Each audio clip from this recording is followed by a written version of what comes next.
¿Qué fue lo que realmente sucedía en una batalla medieval?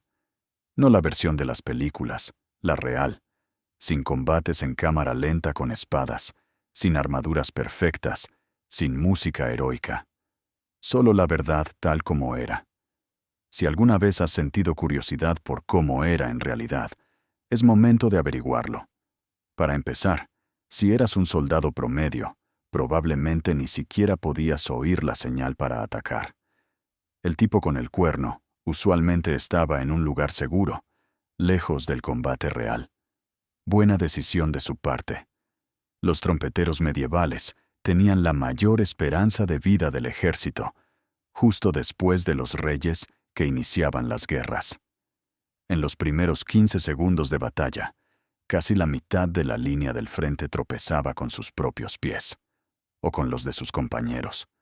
Los campos de batalla medievales no eran patios de desfile pulcros. Eran terrenos fangosos, con raíces ocultas, esperando hacerte caer de cara al suelo. Nada dice guerrero temible, como caerse de cara, mientras gritas, ¡ay, mi tobillo! No cargabas como los héroes de las historias. Avanzabas a trompicones, en una masa nerviosa, con las rodillas temblando, tras estar horas de pie en formación. El hombre a tu lado respiraba con dificultad, apestando a ajo y miedo. Los caramelos de menta medievales no existían, lo que podría explicar por qué los soldados gritaban tanto. Era la única forma de respirar sin oler el almuerzo de tu compañero de batalla. Todos gritaban, pero nadie podía decirte exactamente qué estaban gritando. La mayoría solo lo hacía para reprimir el terror. Estudios muestran que, en combate, cerca del 70% de los hombres emiten sonidos involuntarios que ni siquiera recuerdan después. Si pudieras traducir la mayoría de los gritos de guerra medievales, probablemente sonarían como: «Mamá, ayúdame, me arrepiento de todo». Luego venía el primer golpe. Alguien golpeaba tu escudo con fuerza. Tus oídos zumbaban, pero no podías saber si era por el impacto o porque otro hombre te acababa de dar un cabezazo. El ruido era ensordecedor. No música épica de batalla, sino una pared de gruñidos, gritos y metal golpeando metal. O carne. Tu brazo vibraba tanto por bloquear el golpe que tus nietos nacerían con temblores. 2 minutos después, tu gran plan de batalla se reducía a una simple orden: mantenerse en pie. Caer significaba morir aplastado por otros hombres pisoteándote. El suelo se volvía resbaladizo con sangre y vómito. Tus brazos dolían de sostener el escudo. El sol te cocinaba dentro de tu gambesón acolchado, la armadura medieval. La sauna portátil más incómoda del mundo. El único programa de pérdida de peso donde puedes perder 7 kilos de sudor. O la cabeza. Lo que ocurra primero. Tu mundo se reducía a los pocos metros a tu alrededor. Solo veías los ojos aterrados del hombre frente a ti, tan confundido como tú. En ese momento, ambos coincidían silenciosamente en que quien les dijo que la batalla era gloriosa merecía un lugar especial en el infierno. Y todo esto era solo el comienzo. Si sobrevivías al choque inicial, enfrentarías la siguiente y brutal realidad de la batalla. El combate medieval real se parecía más a un violento partido de rugby que a un duelo de esgrima. Los combatientes no se enfrentaban uno a uno. Atacaban en grupo siempre que podían. 5 contra 1 no se consideraba una cobardía.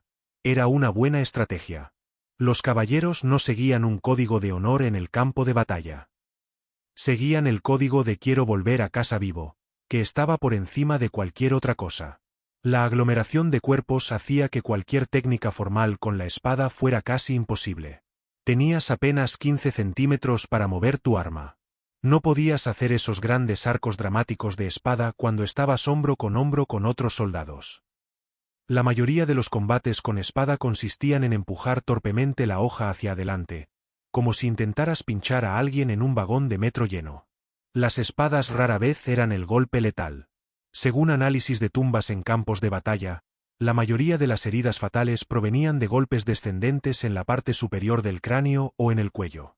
Justo lo que pasaba cuando alguien caía y otros se le venían encima. La estrategia de batalla medieval no era derrota limpiamente a tu oponente, sino más bien písalo cuando esté en el suelo, y luego otra vez por si acaso. El pomo de tu espada, ese pesado nudo metálico al final del mango, solía ser más útil que la propia hoja. Los expertos en esgrima lo llaman técnica de alfesbordín o golpe de asesinato, donde sujetabas la hoja y usabas el mango como un martillo. Esta técnica se llamaba golpe de asesinato, probablemente el nombre más honesto que se le haya dado a un movimiento de combate en toda la historia. Los cascos salvaban vidas, pero también creaban nuevos problemas.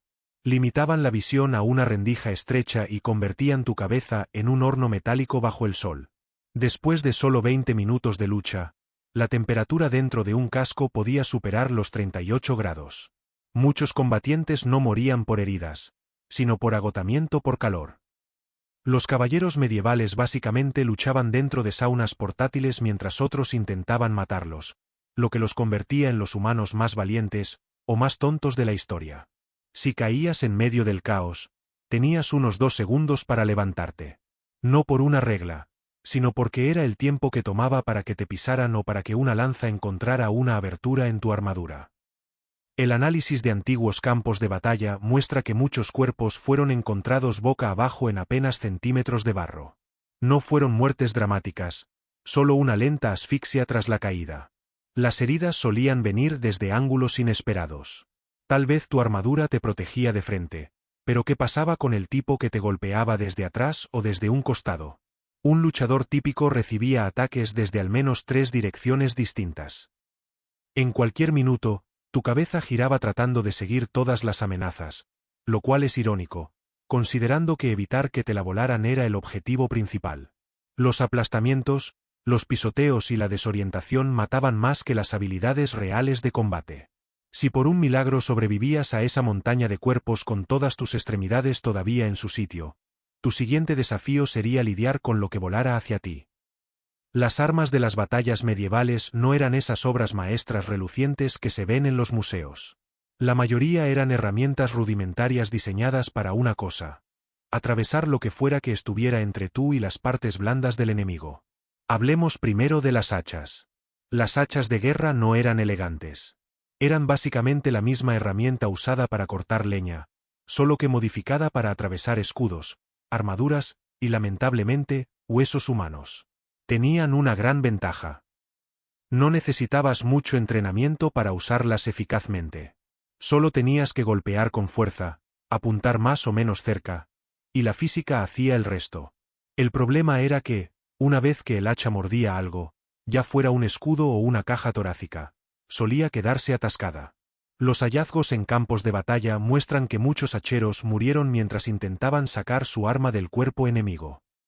Que tu hacha se quedara atorada en tu oponente era el equivalente medieval de que tu celular muriera con un 99% de batería. Frustrante y potencialmente mortal. Las lanzas eran el arma más común en los campos de batalla medievales, con algunos ejércitos usándolas en hasta el 70% de sus tropas. ¿Por qué? Eran baratas de fabricar y requerían entrenamiento mínimo. Un simple palo de madera con una punta de metal podía producirse en masa fácilmente, incluso por reinos pequeños con recursos limitados. La verdadera ventaja era el alcance. Podías apuñalar a alguien desde casi 2 metros mientras él aún trataba de acercarse lo suficiente como para golpearte. El inconveniente era la maniobrabilidad. En formaciones cerradas, las lanzas se convertían más en un peligro que en una ayuda. Los registros de batalla mencionan numerosas heridas accidentales entre aliados por lanzas mal manejadas. Muchos soldados medievales recibieron más pinchazos de las lanzas de sus propios compañeros que de las de sus enemigos. Una dolorosa lección sobre vigila tu espalda, en el sentido más literal. Las mazas resolvieron un problema que las espadas no podían: la armadura de placas. A medida que la armadura metálica mejoraba, los cortes dejaban de ser efectivos. ¿La solución? Dejar de cortar y empezar a aplastar. Una maza era esencialmente una bola de metal pesada sobre un palo, diseñada para abollar la armadura hacia adentro y romper huesos sin necesidad de penetrar el metal. Simple, eficaz y aterradora. Los registros eclesiásticos de la época muestran que muchos caballeros religiosos preferían las mazas porque, técnicamente, no derramaban sangre y por tanto no violaban las restricciones religiosas. Lógica medieval en su máxima expresión. No puedo abrirte en canal, pero puedo convertir tus órganos en puré. Dios está totalmente de acuerdo.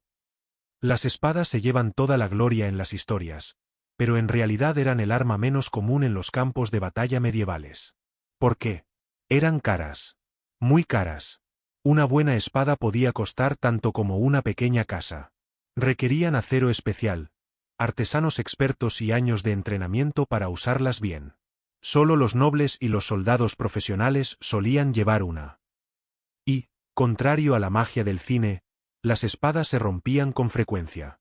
El análisis de espadas encontradas en campos de batalla revela que muchas habían sido reparadas múltiples veces antes de su último uso. Nada arruina tu momento heroico como que tu preciosa espada se parta en dos con el primer golpe, dejándote sosteniendo lo que básicamente es un carísimo palo metálico. Y luego estaban las armas improvisadas, soluciones desesperadas de ejércitos campesinos y luchadores de última instancia. Las herramientas de campo reutilizadas para la guerra eran sorprendentemente comunes. Mayales, trillos, horquillas e incluso palas afiladas aparecían regularmente en los campos de batalla medievales. Registros de varias batallas importantes indican que hasta el 20% de los soldados comunes luchaban con herramientas agrícolas modificadas. Estas armas improvisadas resultaban sorprendentemente efectivas, principalmente porque nadie esperaba ser derrotado por una herramienta de jardinería. Morir por una pala no era glorioso, pero era tan definitivo como morir por una espada, y bastante más embarazoso de explicar en la otra vida. La calidad de fabricación de las armas también variaba enormemente.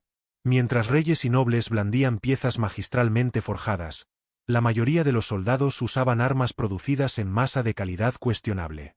Óxido, mangos sueltos y metal mal templado eran problemas comunes. Muchas armas fallaban en pleno combate, dejando a sus dueños buscando alternativas desesperadamente. A medida que estas herramientas toscas hacían impacto, los combatientes medievales aprendían rápidamente que la armadura no los hacía invencibles, solo más lentos cuando intentaban huir. Y las heridas que estas brutales herramientas dejaban abrían la puerta a un nivel completamente nuevo de horror en el campo de batalla. ¿Deseas que continúe con la cuarta parte? Abarca las heridas causadas por estas armas, el daño interno, la falta de medicina y la crudeza de la muerte medieval. Solo dime, continúa. Cuarto dijiste. Continúa. ChatGPT dijo. Por supuesto. Aquí tienes la cuarta parte de la traducción al español. Todas esas armas de las que acabamos de hablar no estaban diseñadas para verse bien. Estaban diseñadas para desgarrar cuerpos humanos. Y vaya si lo hacían. La armadura ayudaba, pero no tanto como uno podría pensar. La cota de malla podía detener el tajo de una espada, una vez, quizás dos. Pero un golpe directo de un hacha o una maza hacía que esa malla se doblara hacia tu carne, convirtiendo la protección en parte de la herida. Registros de cirujanos de campaña indican que aproximadamente el 40% de las bajas entre caballeros con armadura presentaban huesos rotos, a pesar de que su armadura seguía intacta. La armadura era básicamente el envoltorio de burbujas medieval. Podía resistir la primera caída, pero todo lo que venía después solo hacía sonidos crujientes mientras te rompías. Un golpe en el hombro podía llevarse todo el brazo. Las armas medievales no hacían cortes limpios. Descarabin, Tricherabin, Destrozabin. La mayoría de los combatientes que perdían extremidades no morían por la herida en sí, sino por la pérdida de sangre o por la infección que venía después. La pérdida de sangre ocurría mucho más rápido que en las películas, donde los héroes siguen luchando tras recibir múltiples heridas. El cuerpo humano contiene aproximadamente 5 litros de sangre. Perder solo 1 litro puede hacerte perder el conocimiento. Los registros sugieren que muchos soldados se desangraban en menos de 5 minutos después de una herida grave. A veces ni siquiera sabías que habías sido herido hasta que tu visión se nublaba y tus rodillas fallaban. Las heridas internas causadas por armas contundentes eran en realidad peores que los cortes. No había nada que coser, solo dolor y pánico. Un golpe sólido de una maza podía no romper la piel, pero sí reventar órganos, fracturar costillas o causar hemorragias cerebrales. Los médicos medievales tenían un término técnico para estas lesiones ocultas: el síndrome de «estaba bien hace un minuto». No todas las heridas eran dramáticas. Los dientes salían volando cuando los cascos recibían golpes. Los ojos eran perforados por astillas de escudos rotos. Heridas pequeñas que hoy solo requerirían algunos puntos se convertían en amenazas mortales debido a las infecciones. Registros de hospitales monásticos muestran que por cada soldado que moría en combate, 3 más morían después por infecciones en las heridas. No había médicos esperando al margen del campo. Lo más parecido a medicina de batalla eran otros soldados atando cinturones alrededor de las extremidades para frenar la hemorragia o cauterizando heridas con puntas de dagas calentadas al rojo. Las escalas de dolor medieval iban desde «todavía puedo pelear» hasta «por favor, mátenme ya», con muy poco en el medio. Los hospitales de campaña, cuando existían, eran solo tiendas donde los heridos se colocaban sobre paja. Las herramientas quirúrgicas no se esterilizaban. Con suerte, se limpiaban con un trapo. Las tasas de éxito de las cirugías de campo rondaban el 30%. Y la mayoría de los procedimientos implicaban amputaciones, no porque siempre fueran necesarias, sino porque eran rápidas. El trauma mental de estas heridas solía ser tan devastador como el daño físico. Muchos sobrevivientes describen sentir que su mente se fragmentaba durante la batalla, especialmente después de ver o experimentar lesiones horribles. Y a medida que la batalla se prolongaba, tu mente empezaba a jugarte malas pasadas. El campo de batalla medieval no era solo una prueba de fuerza física. Era una pesadilla mental para la que pocos estaban preparados. A medida que la batalla se intensificaba, algo extraño comenzaba a ocurrir en la mente de los combatientes. Algo que el entrenamiento no podía evitar y que el valor no podía superar. ¿Dónde estoy? Esa pregunta atormentaba a muchos luchadores después de solo 10 minutos de combate. El movimiento constante, el girar para enfrentar amenazas desde todos los ángulos y la falta de visión clara hacían que muchos soldados perdieran rápidamente el sentido de la orientación. Sin sistemas modernos de comunicación, las unidades se separaban y desorganizaban. Estudios de relatos de batalla revelan que aproximadamente el 60% de los soldados medievales no podían identificar en qué dirección estaban mirando después del choque inicial. Esto explica por qué algunas batallas terminaban con ambos bandos retirándose por accidente. El juego más letal del mundo de tú primero. ¿Ese tipo está conmigo o contra mí? Reconocer a amigos o enemigos se volvía casi imposible una vez que comenzaba el combate real. Aunque los ejércitos solían usar colores o símbolos identificativos, estos se cubrían rápidamente de barro, sangre y polvo. En medio del pánico, los soldados a veces mataban a sus propios aliados por error. Registros de la batalla de Teuton en 1461 muestran que hasta 1 de cada 10 bajas podrían haber sido causadas por fuego amigo. Con cientos o miles de combatientes girando alrededor del campo, las decisiones de fracción de segundo a menudo tenían consecuencias mortales. ¿Es esta mi sangre? Un momento aterrador llegaba cuando notabas que estabas cubierto de sangre, pero no sabías si era tuya, de tu enemigo o de tus amigos. La salpicadura de una muerte cercana podía empaparte de pies a cabeza, haciéndote imposible saber si estabas herido sin detenerte a revisar. Y no tenías ese tiempo, no cuando alguien intentaba abrirte la cabeza. Muchos combatientes describieron la experiencia surrealista de estar empapados en sangre pero ilesos, mientras otros no notaban heridas graves hasta que se desmayaban por la pérdida de sangre. ¿Ataco ahora o sigo esquivando? Las decisiones de combate se volvían casi automáticas a medida que la batalla avanzaba. La mente consciente no podía procesar información lo suficientemente rápido para tomar decisiones pensadas. En su lugar, los soldados confiaban en la memoria muscular y el instinto.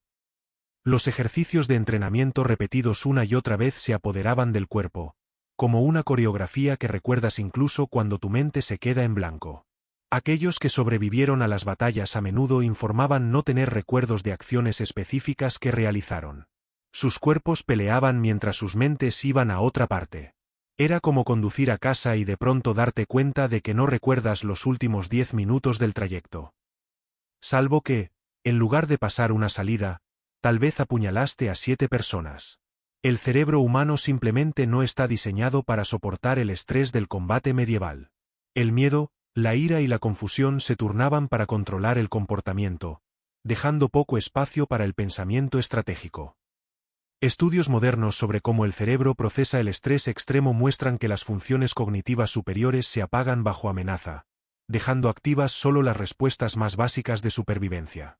Para los luchadores medievales, esto significaba que sus tácticas de batalla cuidadosamente planeadas solían ceder ante reacciones primarias. En minutos, comenzabas a atacar formas en vez de personas. A medida que aumentaban el agotamiento y el estrés, la visión podía estrecharse en forma de túnel. En lugar de ver personas completas, los combatientes empezaban a reaccionar solo ante movimiento y formas básicas. Un destello de metal, una mancha de color, algo que venía desde la izquierda. Amigo o enemigo se volvía irrelevante en ese estado.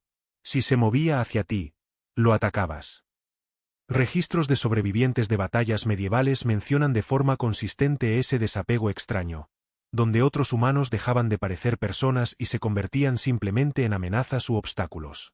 Después de suficientes minutos de esta sobrecarga sensorial, el cuerpo se movía por sí solo mientras los pensamientos se reducían a ruido blanco.